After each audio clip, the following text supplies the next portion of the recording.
Everything we are, we owe to Earth. Our bodies, of course, but also our propensity to art, science, craft, medicine, spirituality. All these human gifts were responses to an extraordinary living world that captivated our senses and imagination. So it's important to see that this planet is not a human colony. It is an oasis in the universe. And life is a mystery we will never fully comprehend, let alone recreate. Those were the inspiring words of today's guest, Dr. Eileen Crist, a deep, profound, and compassionate systems thinker. She challenges us to reframe our relationship to the planet and move toward a truly ecological civilization. We'll hear more gems from Dr. Crist in this episode of the Overpopulation Podcast.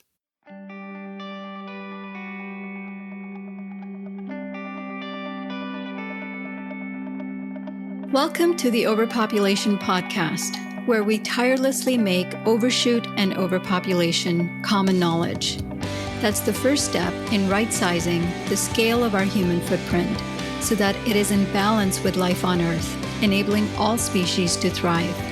I'm Nandita Bajaj, co-host and executive director of Population Balance. And I'm Alan Ware, co-host of the podcast and researcher with Population Balance, a nonprofit that collaborates with experts and other organizations to educate about the impacts of human overpopulation and overconsumption on the planet, people, and animals. Before we move on to today's guest, we've got some listener feedback. This one is from Madeline in Chicago, who's responding to the Dr. Paul Ehrlich interview.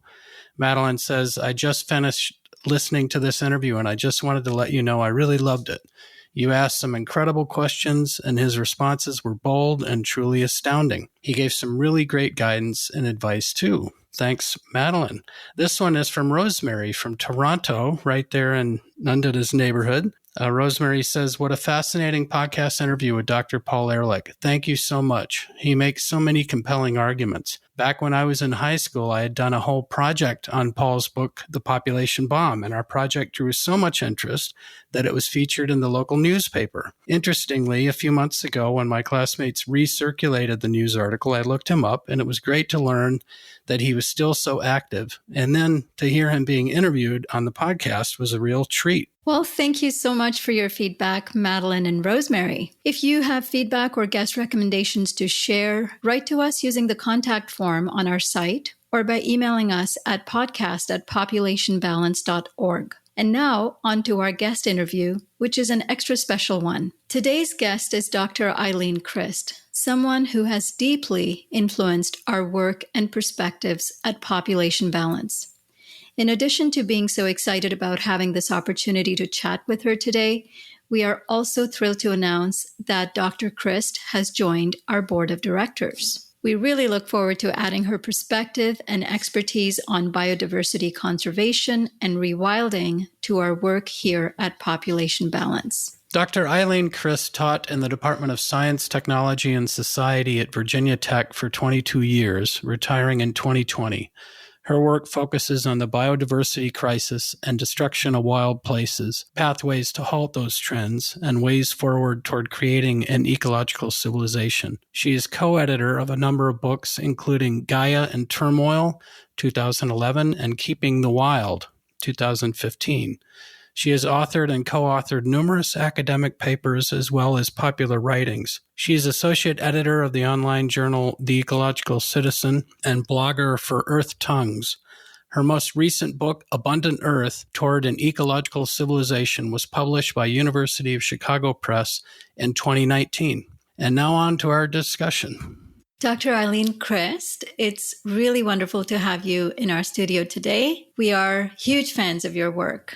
And your most recent book, Abundant Earth, Toward an Ecological Civilization, resonates with us for so many reasons. You've done an excellent job in describing the multitude of ecological crises we face, while also offering a grounded yet inspiring vision for a more harmonious relationship with the planet. In fact, your vision of the future also very beautifully illuminates Population Balance's tagline, Shrink Toward Abundance.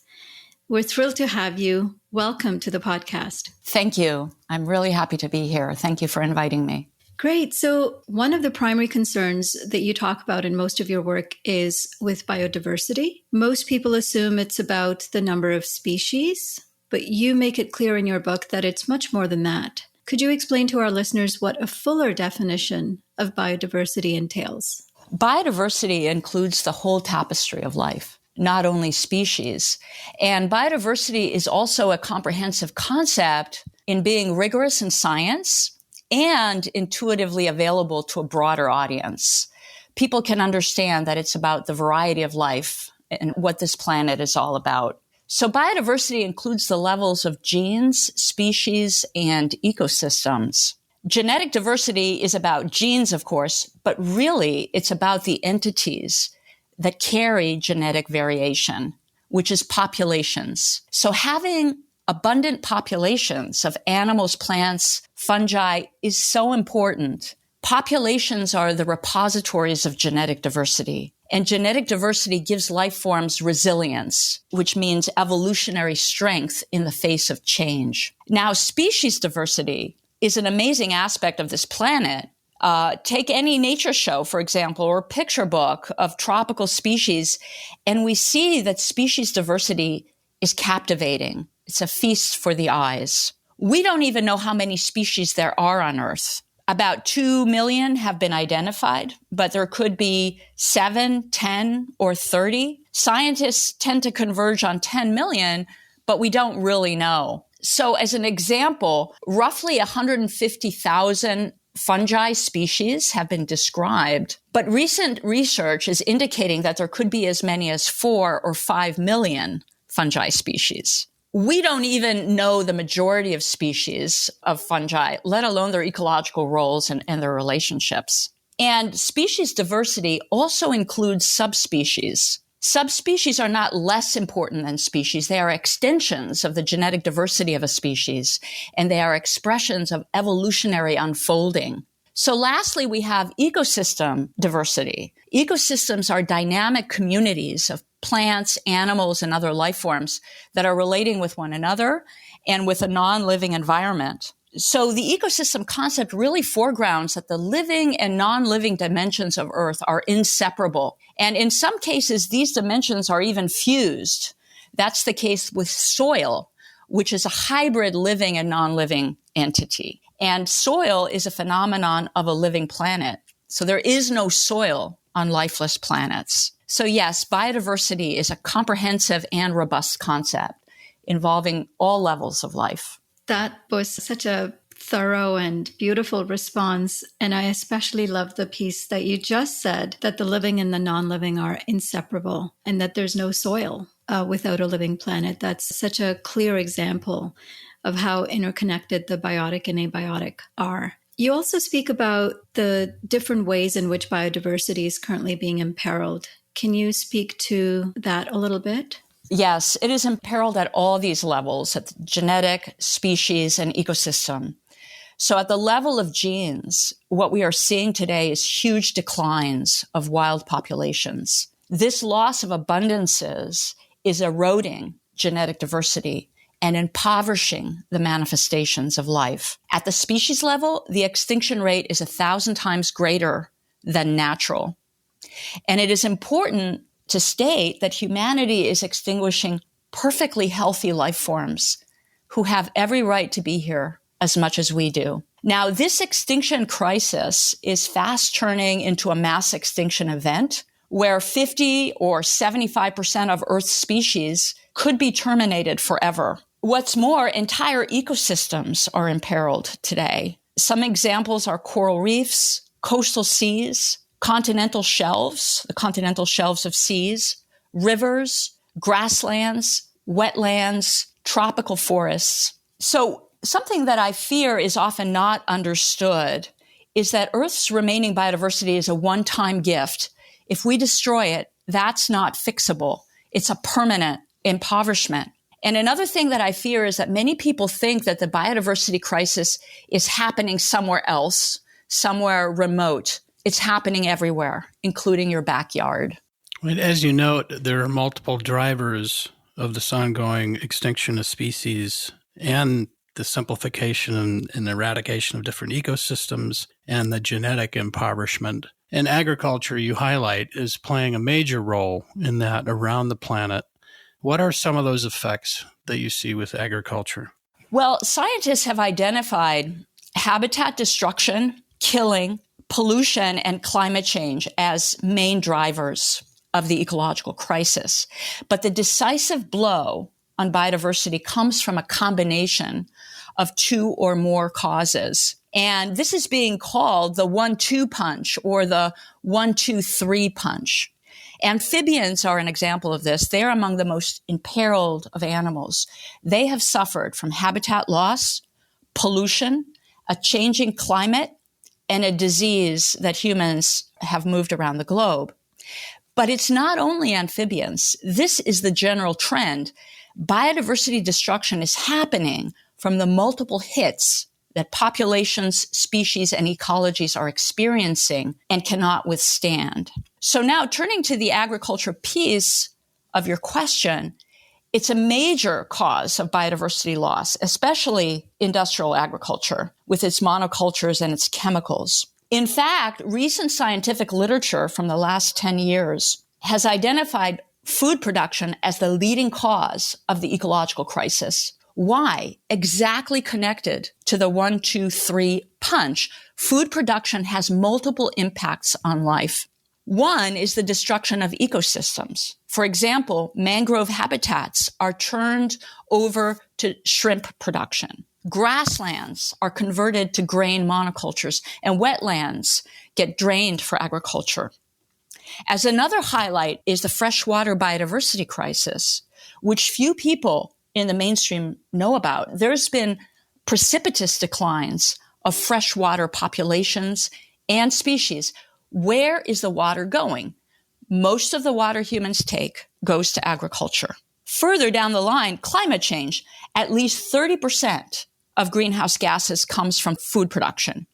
And this includes the methane of the livestock and the nitrous oxide from the fertilizers. Both of these are very potent greenhouse gases. Another connection is steep declines of big wild animals. Carnivores are killed around the world because they threaten livestock, and herbivores are killed and pushed off their habitats to convert into agriculture. A further impact of food is the killing of pollinators and the diminishment of soil biodiversity from the pesticides and the fertilizers. So this is why agriculture is so destructive. Its impact is multifaceted. And while we're on the topic of food production, let's not forget industrial fishing. Marine life is a fraction of what it was even 50 years ago. And the biggest factor of ocean life destruction is commercial fishing. Now, as a last point, I want to add that we would be remiss not to mention scale. 40% of Earth's ice-free surface is given to agriculture, and some 90% of the ocean is open to fishing. So this is the toll of food production and agriculture. That is quite a list. How do you think we can remedy some of the destructive impact of this global agricultural food production model? Well, there's a lot that we need to do to reverse biodiversity's impoverishment. But in connection to food, we can highlight one game-changing action, and that is the benefit for Earth if humanity embraces mostly plant-based eating. Of that 40% of land that goes to agriculture that we were just talking about, 30% goes to livestock, either as croplands to make animal feed or as rangelands for grazing. So if people choose to eat meat, dairy, and fish, either not at all or as the proverbial Sunday meal, this would allow a lot of land to be returned to wild nature, and the abundance of marine creatures would resurge. So going mostly plant-based is hugely beneficial for biodiversity and also, of course, for human health and for animal welfare. So that one thing that we could do, and we don't have to wait to do this relatively swiftly, is mostly plant-based eating. It would make a huge difference. I've read some of your work where you've appropriately described the quote-unquote humanization of the planet and turning it into a human food pantry. It really helps to have that visual to understand what a huge role agriculture plays. Because, of course, when you first think about the impact of human encroachment, people often say, we don't take up that much space, and urban development really only takes up, 1% of the land. But what a lot of people don't realize is it's all of the energy that goes to sustain us that is using up most of the land. Absolutely. That's the population connection. It's not this sort of trivial argument that sometimes people make that if you were to take the whole population and stand them up, they'd, fill the state of Texas. That's not the point. It's not the amount of space we take as physical bodies. It's the amount of space we take for food production. And as population continues to grow and as consumption continues to grow, as people become more wealthy, if that trend continues, things are only going to get worse. Yeah, and along that line, you've appropriately argued that a major driver of the ecological crisis is the worldview of human supremacy. I've heard the term anthropocentrism before, but can you first describe what you mean by human supremacy? Human supremacy is a worldview, and what that means is it's a big shared idea that humans are superior to all other species and entitled to do what we want to them. Human supremacy is about seizing the power of life and death over non-humans and assuming the prerogative to own all geographical space. Now, human supremacy is not so much an official doctrine. It's not something that people learn in school, so to speak, explicitly. It's much more of a background assumption that humans are above the rest of life and in charge of planetary affairs. Now, the reason that human supremacy is a worldview is because it covers a wide gamut of actions. For example, take factory farms. They're also called concentrated animal feeding operations. Sadly, this way of making meat, dairy, and eggs is spreading throughout the world. Farm animals in these operations are treated abysmally. They're reduced to objects in an industrial process. So how could we possibly treat animals this way? Human supremacy is the operative assumption. They are beneath us and they are for us. Take another example of overtaking entire biomes. So a biome is a very large ecosystem, such as, for example, grasslands around the globe. They have been turned into what we call breadbaskets. Over 95% of the American prairie has been repurposed for corn, soy, wheat, and livestock raising. Now, what gives us the right to convert an entire biome, decimating and endangering its native species? It never crosses most people's minds to wonder about such excess of scale. It just looks normal from a conventional perspective. Why? Again, human entitlement is the operative assumption.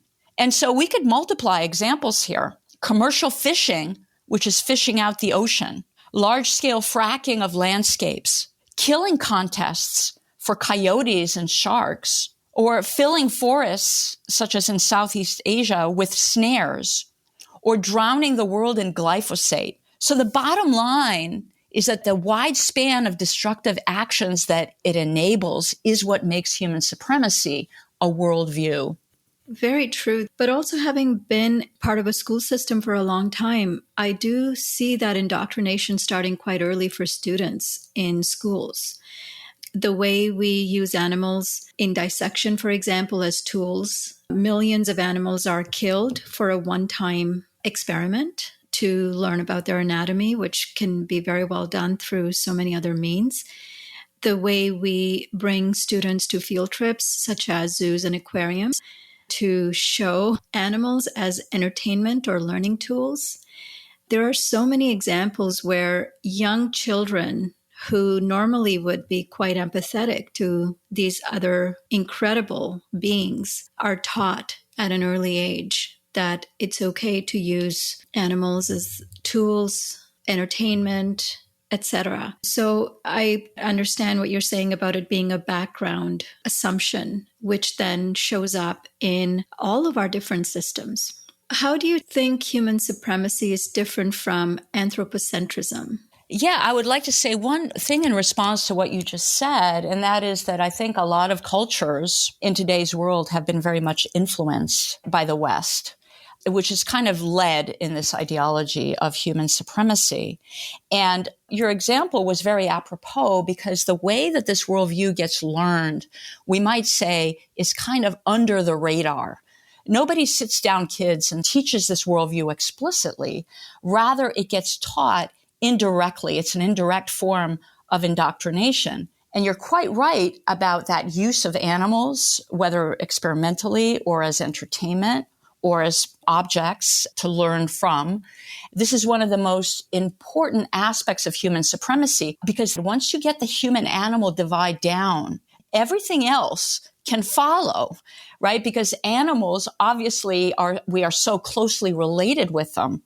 They have faces. We can see their emotions. We can see their intentionality. So if you can put that dividing line between animals and humans, you have the dividing line between humans and all of nature. One of the things that for me comes out in what you were saying is that exactly because this indoctrination kind of happens under the radar, I think that bringing human supremacy as a worldview to light has a potential to help in that shift away from it when people become aware of it explicitly. So now in response to your question about anthropocentrism, in the environmental literature, human supremacy and anthropocentrism tend to be used in the same way as concepts, but they carry very different connotations. Anthropocentrism leans into the metaphor of the center. It literally means human-centered, and this fails to communicate the element of unequal power. On the other hand, human supremacy immediately conveys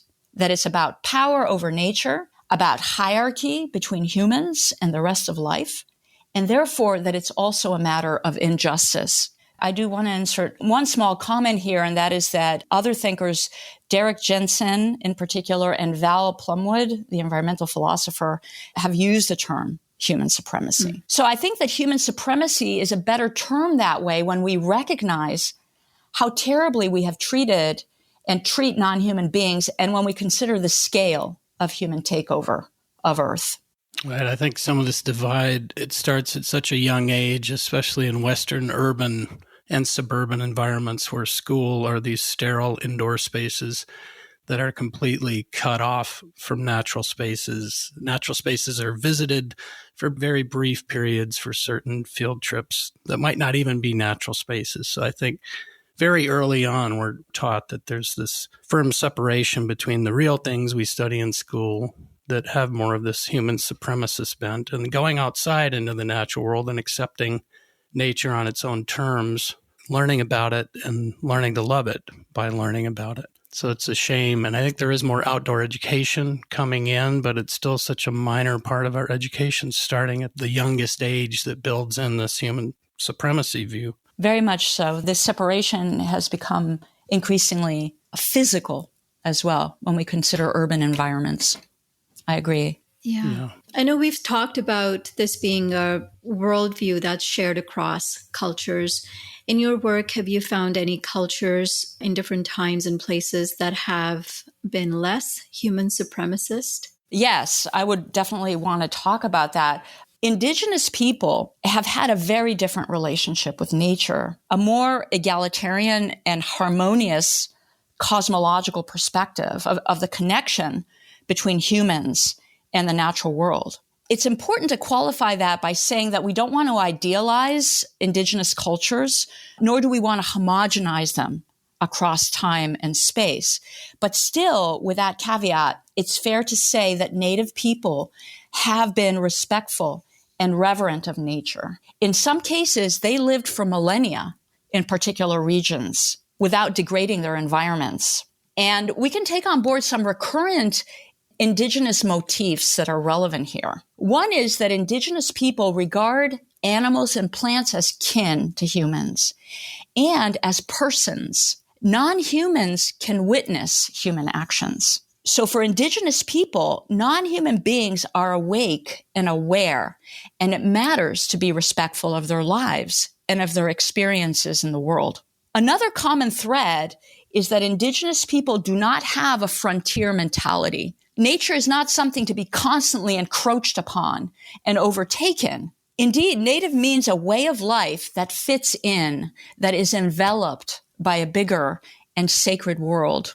Additionally, in indigenous life, ceremony is a means to express relationship and gratitude. For example, ceremonies are often undertaken in connection to fishing and hunting in a variety of indigenous cultures.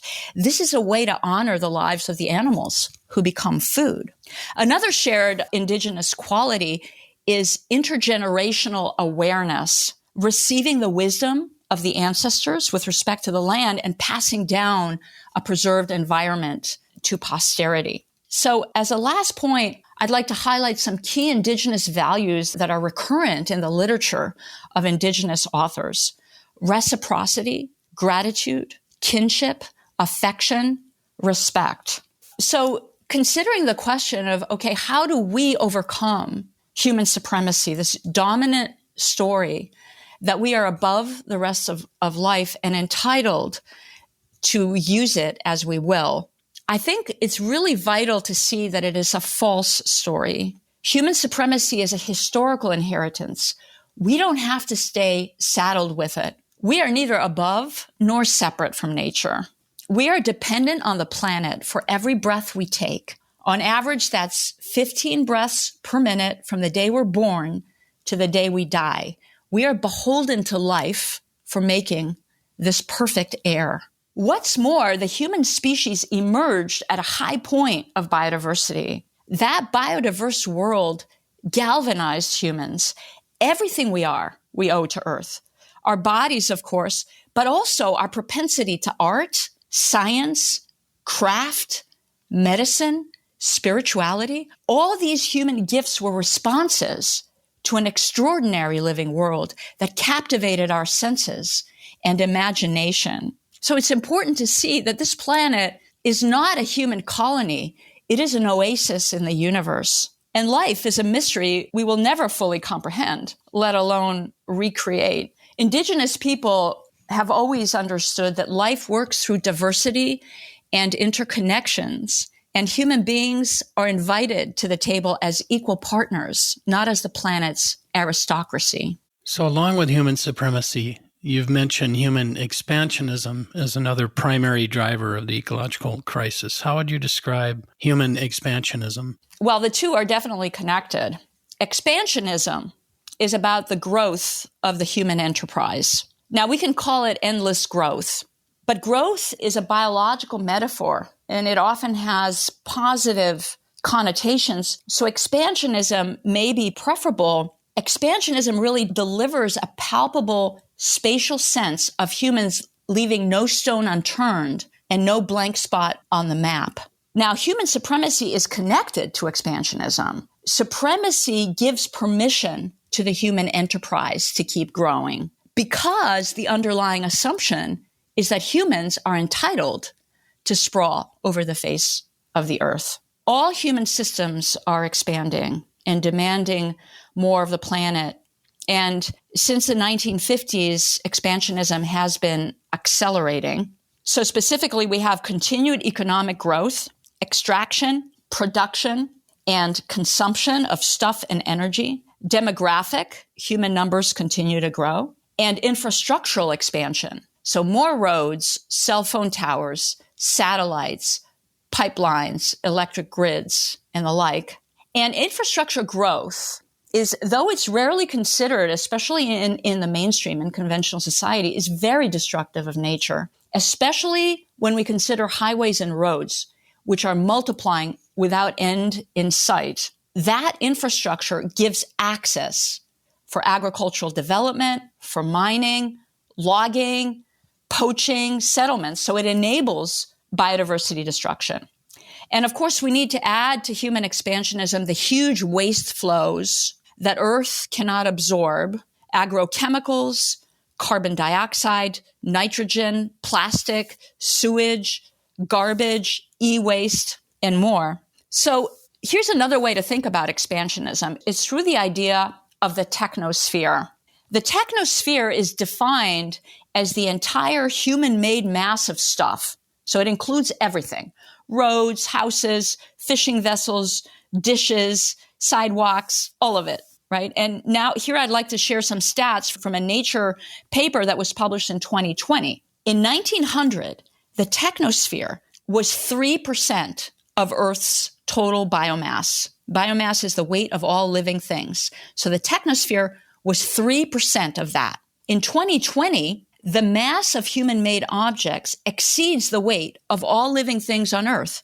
Buildings and infrastructures weigh more than all the world's trees and shrubs. The mass of plastic is double the biomass of animals. So wrapping our minds, or trying to wrap our minds around the swell of the technosphere, is a good proxy for human expansionism. And capitalism has been a very effective way of taking inputs in terms of all the natural resources got by human supremacy, turning them into products so that we can get fleeting emotions and feelings from those products, whether it's security or status or survival, and then turning it into waste and pollution on the other side. Do you see capitalism as having a unique part of this story of human expansionism? Yeah, absolutely. Capitalism is inherently expansionist because of the motive, in particular, of wealth accumulation.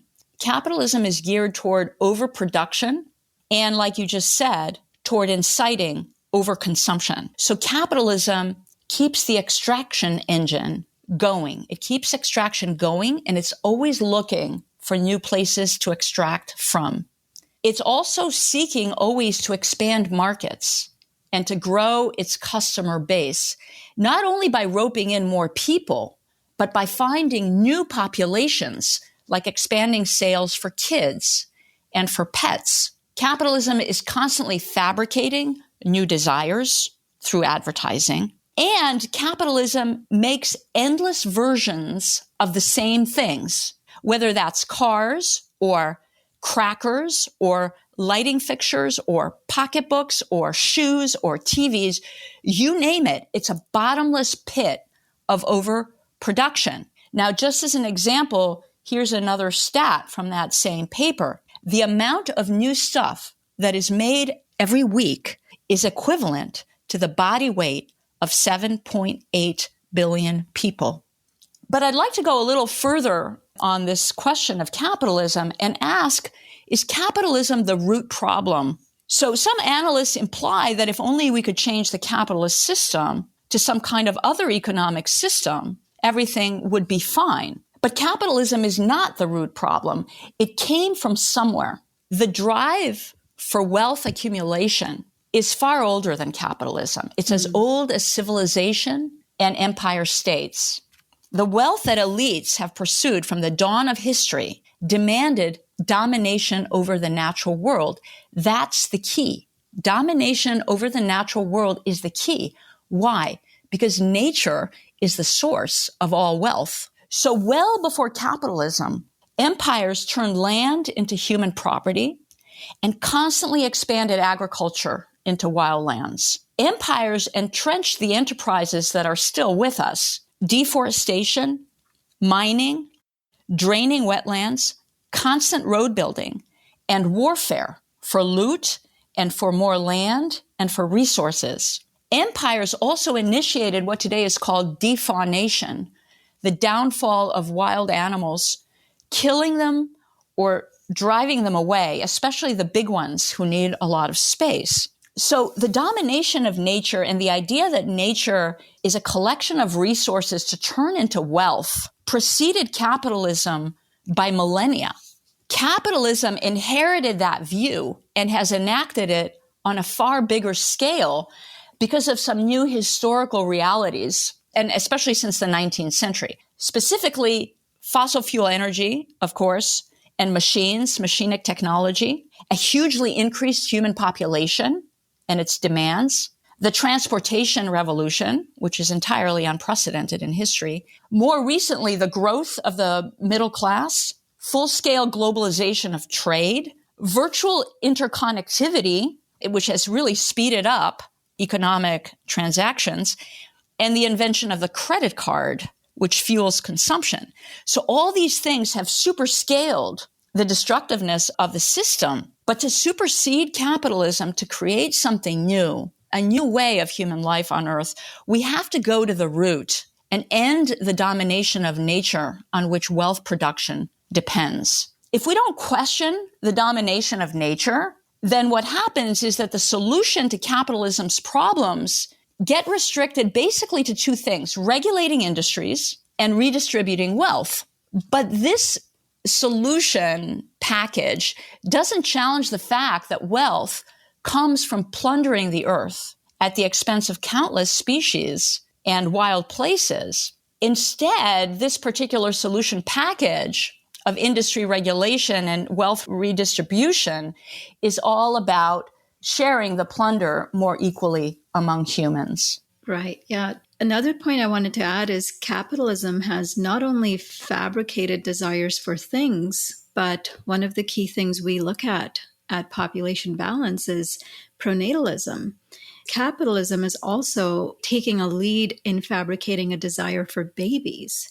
All you need to do is take a look at the multi-billion-dollar baby industry. You know, it's taken one of the most consequential decisions of your life and turned it into a commodity to fuel more consumption. Absolutely in agreement with you.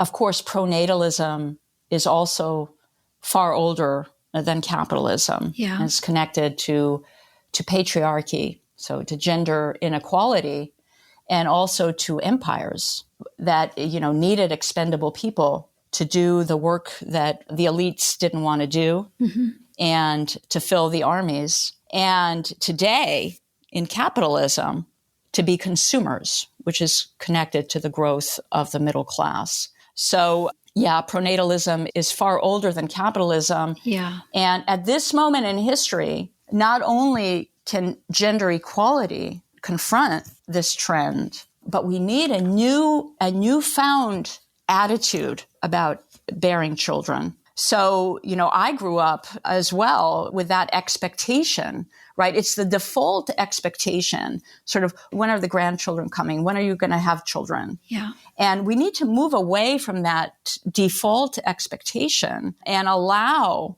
for the possibility of women to authentically choose to have no children. Yeah. And the emphasis here is the authentic choice.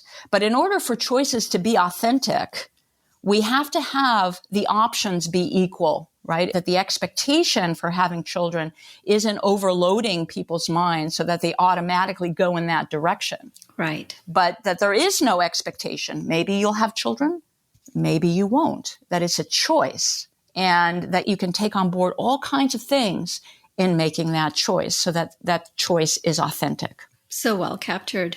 Yes. And you just started alluding to the growing middle class issue as tied to capitalism. You've expressed your concern of a growing global middle class that is on track to possibly reach 5 billion before mid-century. What are some of the main concerns you've found in your work? Well, the global middle class has been growing exponentially since the 1990s.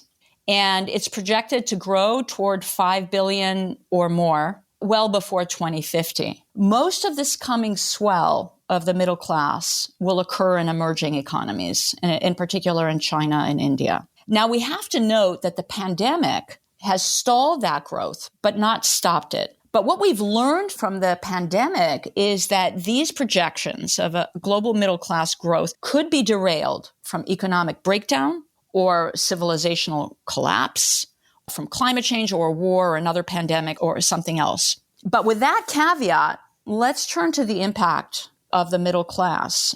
So how do we define it? Middle class can be defined in terms of income, or usually it's called income parity. But we get a better understanding of middle class and of the ecological costs of the middle class when we look at it as a lifestyle. So entry into middle class means participating in the global economy, which moves massive amounts of stuff around the globe.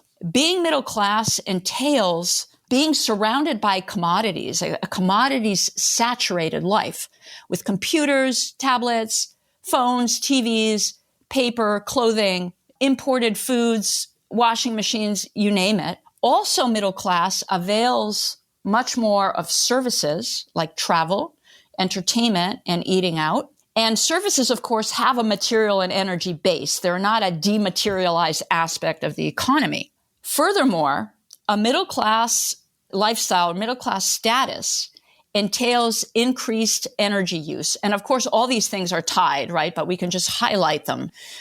Increased energy use. Now, we can consider one repercussion of that. As long as fossil fuels are society's main energy source and the global middle class keeps swelling, we will not be able to get a handle on climate change. Furthermore, middle class comes with car ownership, usually. There's about 1 billion cars globally, and we're heading to 3, 4 or more billion in this century.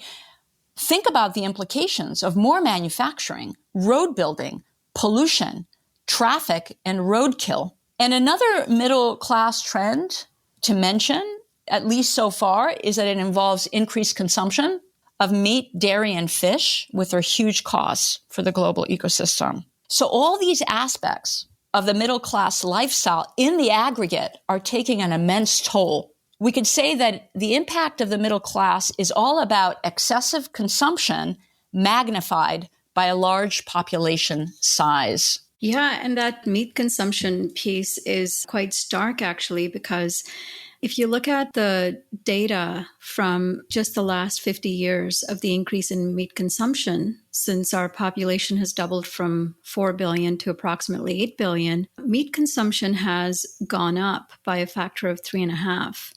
Seafood consumption has gone up by a factor of 4. And the greatest increase has actually happened in Asia, a 10-fold increase in meat consumption, which is where you've mentioned the global middle class rise is happening much faster in the Asian economies. So the population factors simply cannot be dismissed in the growing humanization of the planet.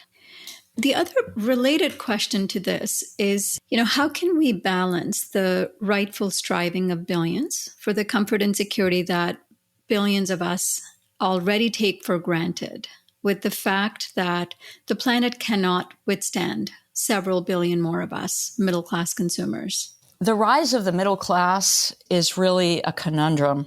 On the one hand, what we're seeing, just like you were saying, you were alluding to, people want this way of life. It seems they want this way of life with its computers and gadgets, its personal mobility and conveniences. And on the other hand, the middle-class lifestyle is rapidly deciding Earth's fate because of the overwhelming demands on the planet and the overwhelming waste output.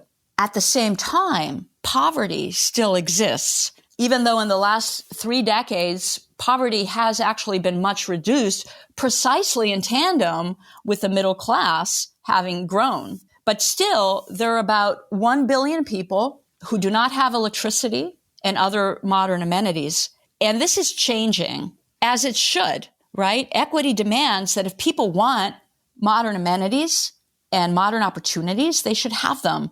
They should not be a privilege only of some. So what's the solution, if indeed there is one? What's the solution to allow for human fairness without destroying Earth?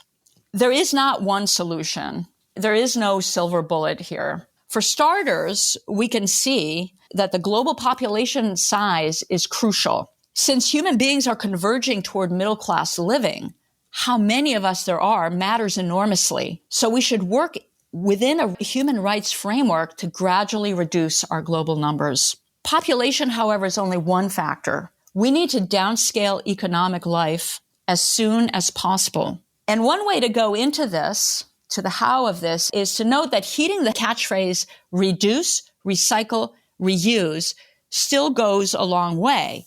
We have to reduce extraction, production, and global trade. And we can do that by creating slower economies.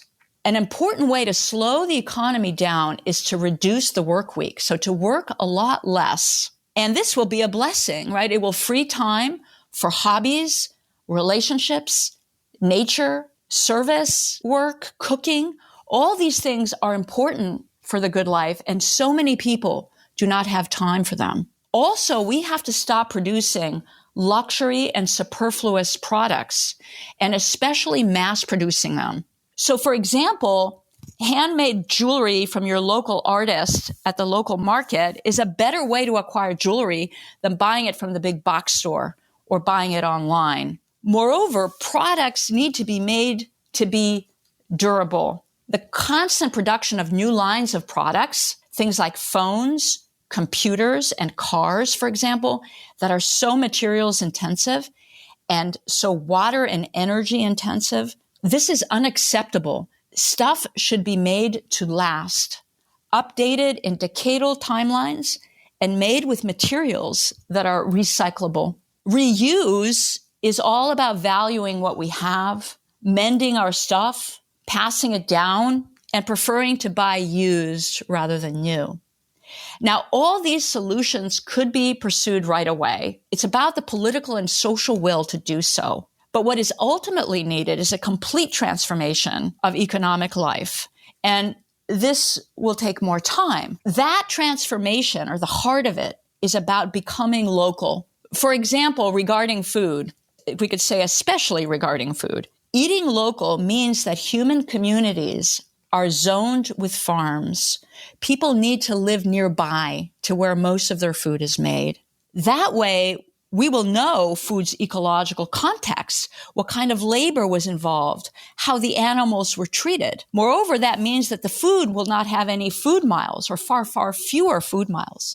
Also, it will be food that is fresh, more nourishing, and so reducing healthcare budgets and human suffering.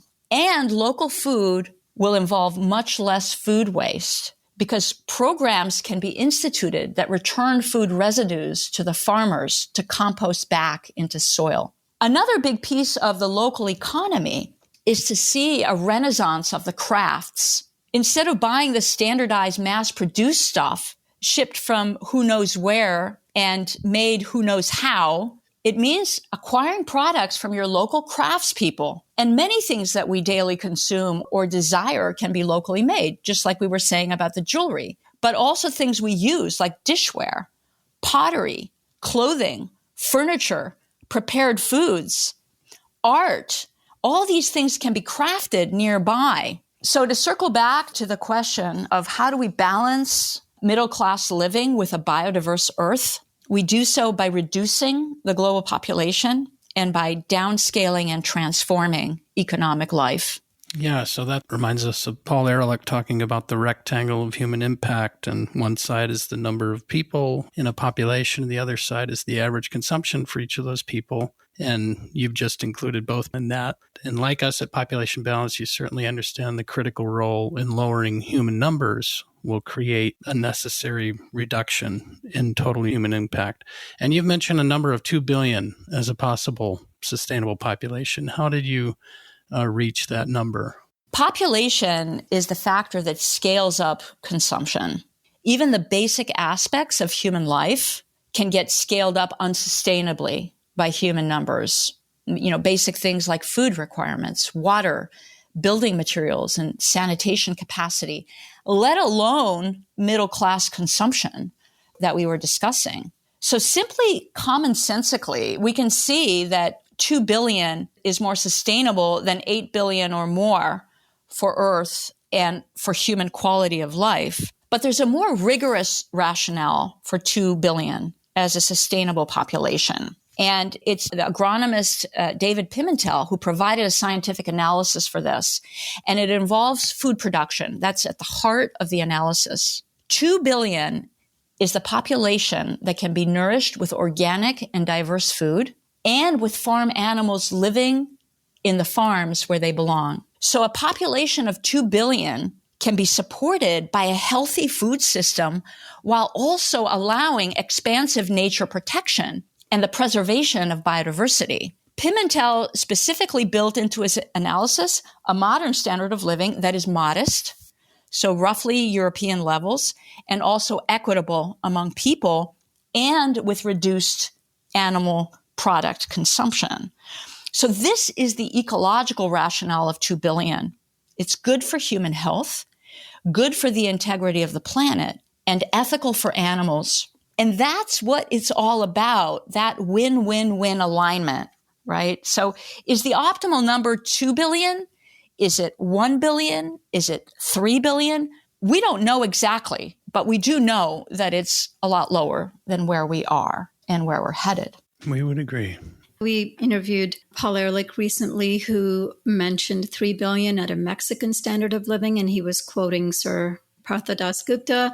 Yeah. And of course, the point is, as you just captured, is not whether it's 2 or 3 or 1. It's just great to have some kind of a vision to work towards and, not necessarily strap ourselves into a number, but a number is actually really helpful to know by what factor we have overshot that number. Right. And in your book, you also mention, and you sort of alluded to that right now, is 2 aspects of lowering our consumption.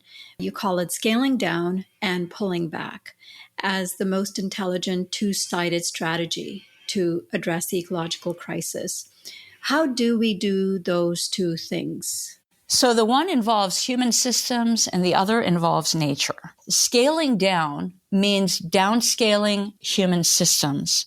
Pulling back means pulling back from nature, freeing the natural world to be the lively matrix of biodiversity. These 2 things need to be pursued together.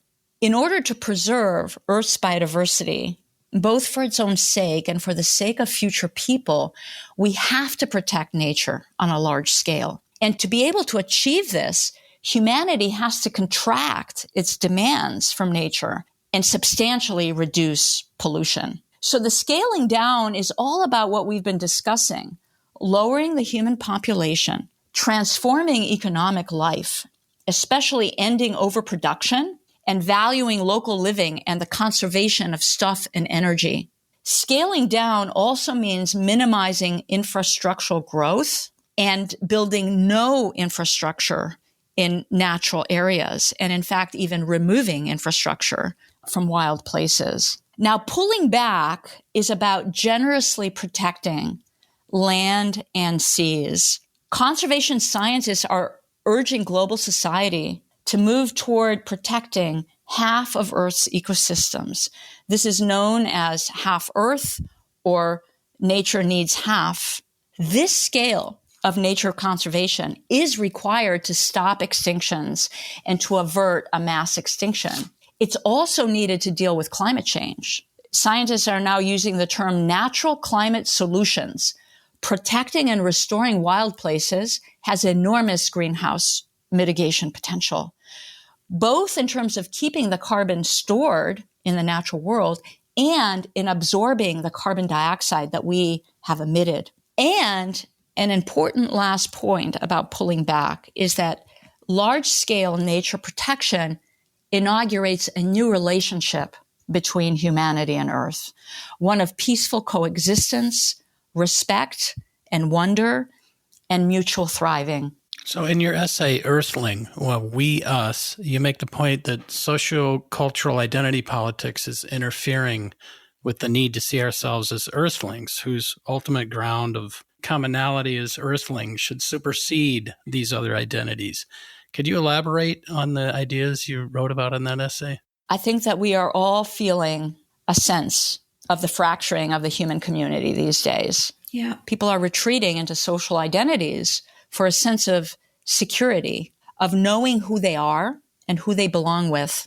So this contracting into social identity is a response to the uncertainty and fear that many people are experiencing today. We could say that social identity is playing the role of safe zone. And life on the internet is amplifying this retreat into separate social identities. Instead of being like a collective hive, the internet is more of a collection of separate cells that are sealed off from one another. And the more time people spend in their favorite cells, the more reinforced do their convictions become. So social identities are hardening. Now, to the extent that social identities are antagonistic with other social identities, this means trouble because hostility and disdain and negative emotions have a fertile setup. This condition that we are in is extremely dangerous at so many levels. People cannot work together exactly at the time when we need to come together and work together. And there's distrust, there's violence, and there's war. So to switch gears to a brighter possibility, the identity of Earthling says this: look, we have a shared identity. We are Earthlings among so many other non-human Earthlings, and we are all relatives. Even within our inner bodies, we are composed of non-human cells, of microorganisms that we cannot live without. And the identity of Earthling is not only shared, it is solidly real. It is permanently who we are. As long as we exist in the universe, it is permanently who we are. But other identities, they come and they go. There used to be Babylonians and Etruscans and many, many others who no one except historians has ever heard of. And do we ever hear about them now? So I'm not arguing that people should give up their heartfelt social identities. That would be presumptuous to argue.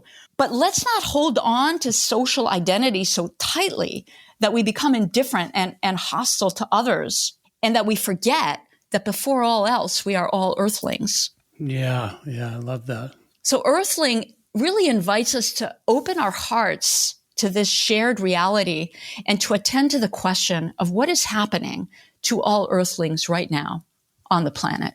Yeah, cultural evolution is so fast, and these social cultural identities are part of that cultural broth, and it changes so fast. But the ground of our being is as an Earthling human creature, and that will be the ground in the future too, once all these social streams have recombined or extinguished or new ones have formed. It's the forever ground. Yeah, it's a forever ground. I love that. Yeah, it's a really beautiful explanation of how to, as an integral thinker and philosopher, coined the phrase transcend and include. A philosopher that I know Alan and I both have read and been impacted by, Ken Wilber, came up with this idea that every new level of complexity both transcends the limitations of the earlier level and includes the less complex structure into itself. And it makes me think of how that level of transcendence is needed while also including the safe zone that we feel we're in when we're part of our social cultural identity. But as you said, just living within that exclusively robs us of the very humanity, the Earthling identity that you're talking about.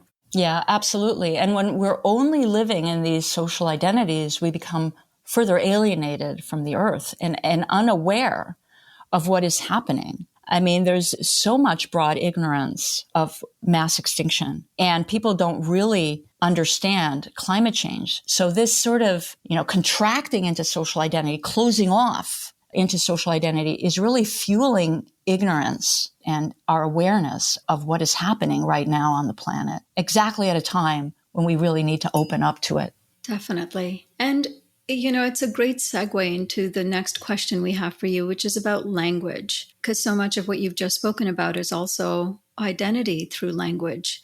And you've noted that the environmental movement has used language like ecosystem services, fisheries, natural resources, terms that limit our worldview. What do you see as the critical role that language plays in discussing the ecological crisis? Language is incredibly important. Concepts in particular are very important. Through a concept, what we do is we project a particular meaning on the world. And then we see the world through the lens of the concept. So when a concept becomes conventional, that is to say, widely used, people forget that they're seeing the world through the lens of the concept. Instead, the concept appears to be portraying how things are. So let me walk this home with an example. Think about the word weed, W-E-E-D, right? It seems so straightforward. Everyone knows what a weed is and what the word means. But if we take a closer look, we see that it's not straightforward. It's loaded. Weed carries a world of meaning and consequences. It means unwanted plant. Weed also means a commonplace plant. So we say it grows like a weed. It's something kind of inherently contemptible. And Weed, therefore, is something that invites, it even deserves a weed killer.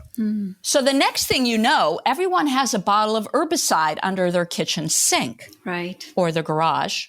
And the next thing you know, it's all collectively dumping into the estuary. So a simple word like weed has colored your perception, has imbued you with disdain towards certain plants, has condoned herbicides and their consequences. And of course, the word has screened the reality of the plant itself that's been labeled a weed, such as, for example, the dandelion, which is not only a pretty plant, it turns out to be a superfood. Now, we can go down the line and look at concepts that are so often used, of course, like natural resources, marginal lands, fish stock, vermin, game, trophy. If we look at all these words closely, we notice that they're either derogatory of nature or of some aspect of nature, or human possessive. So it's really important to be aware of how words color perception and guide action. To give one more example, if we call an animal a pest or an invasive, what is that word saying? Effectively, it's saying that it is an animal beneath contempt and killable. Now, I do want to address the concept you brought up of the ecosystem services, because scientists and others who use this concept use it with the best intentions. And it's true. We get all kinds of free services from nature. We get the air, soil, food, medicine, pollination, water filtration, storm breaks, and spongy forests trickling down the fresh water at nice speeds, right? But why do we need to call these amazing things services? Right. Even though it is a dead metaphor, right? No one thinks that nature is actually serving us, but still it's the word of choice and it comes with a ring. It echoes human entitlement that we are here to be served. So why not call ecosystem services ecosystem gifts? That's a metaphor as well, but it's a more beautiful one and it invites gratitude. That's beautiful. So in general, how would you describe what an ecological civilization might look like? Well, we have touched on this question indirectly in many ways, but we can delve into it more. Between human communities of an ecological civilization, there will extend vast areas of protected land and seas that belong only to themselves. Earth's freedom will enable the resurgence and flourishing of biodiversity. And by the same token, a wild planet is the preserve of humanity's wilderness skills. So let me elaborate. Human beings have profound capacities of subtle perception. It's in our genome, in our genetic inheritance, that we have lost. We have lost these capacities with modern life. And again, indigenous people show the way. They exhibit extraordinary capacities of perception, of tracking wild animals, communicating with non-humans, navigating in the world, and spiritual questing. So within the free expanse of nature, of an ecological civilization, human beings can be visitors, guided by skilled leaders, coming to wild nature to learn, contemplate, commune, perceive in expansive ways, heal, and preserve the arts of survival. We can add here also the practices of snorkeling and scuba diving that are modern gifts to the world. In an ecological civilization, the ocean is not primarily for eating. It's for witnessing a world of exquisite beauty, restored beauty, and expanding our minds through that experience. Ecological civilization also means, like we have been discussing, that human communities will be place-based with slow economies, a new culture of consumption that values conserving stuff and energy, with a renaissance of local crafts, and mostly local good food, plant-based for the most part and diverse. I think that it's also important to transform our concept of work. People need meaningful work for fulfillment as opposed to a job for a paycheck, right? And we also need time for the equally important parts of human life, like relationship and hobbies, nature, food preparation, meditation, physical activity. These are very important for a meaningful life. On that note, I would like to add about children that children will be raised close to nature to sustain their spontaneous wonder for the natural world. And children should be educated to find their gift or their calling in life. In an ecological civilization, sustainable populations will be able to persist because the institutions underlying sustainable population will be in place, namely full gender equity, children's rights, high-quality family planning, comprehensive sexuality education, and let's add the elevation of adoption as a common and valued norm for creating larger families. Last point, but far from least, an ecological civilization means a fully demilitarized world. All the weapons have to go. An ecological civilization is about creating a safe world. It's not about having security, quote unquote. A world of peace is a safe world. With human communities united through ties of modest training and the lively exchange of ideas. So an ecological civilization means local in terms of living and global in terms of sustaining human connectivity so that the human mind stays open and receptive to other ways and cultures. So I want to finish by saying that I don't offer these thoughts as a program, but rather as ideas to think with in moving toward an ecological civilization, toward a new way of human life. Many people might think that all this sounds hopelessly utopian, but it's not so. Imagination is a great human strength, and dreaming underpins all social movements. We are today on the verge of catastrophic decline. It's time to dream. Reforms here and there will not be enough. We need to reimagine human life on Earth. That's a beautiful vision. Yes. Indeed. And to get humanity more in touch with what I think is our ultimate future, we are going to have to live long-term in balance. So we might as well start looking at that now. Seriously. That was amazing. Thank you, Eileen. Thank you. You have this incredible ability to take on really large systems, and you've done such a comprehensive and thorough review of all those systems. And then you've got this really poetic and evocative way of explaining these through a really visionary lens that does offer realistic optimism to create such a future. Thank you so much. That was an incredible, incredible discussion. Yeah. Thank you for having me. Yeah, we need to have you on many times. Yeah, and I have to say, I'm very excited to be on the board and that we'll be working closely together in the next few years. Really excited. Us too. Excited to have you. Well, that's it for this edition of the Overpopulation Podcast. Visit populationbalance.org to learn more. And to share feedback or guest recommendations, write to us using the contact form on our site or by emailing us at podcast@populationbalance.org. You might also be interested in joining our virtual podcast club, which meets monthly on Saturday over Zoom to discuss the ideas in a previous podcast episode. Learn more by visiting our website. And if you feel inspired by our work, please consider supporting us using the donate button. Also, to expand our listenership, please consider rating us on whichever podcast platform you use. Until next time, I'm Nandita Bajaj, thanking you for your interest in our work and for all your efforts in helping us all shrink toward abundance.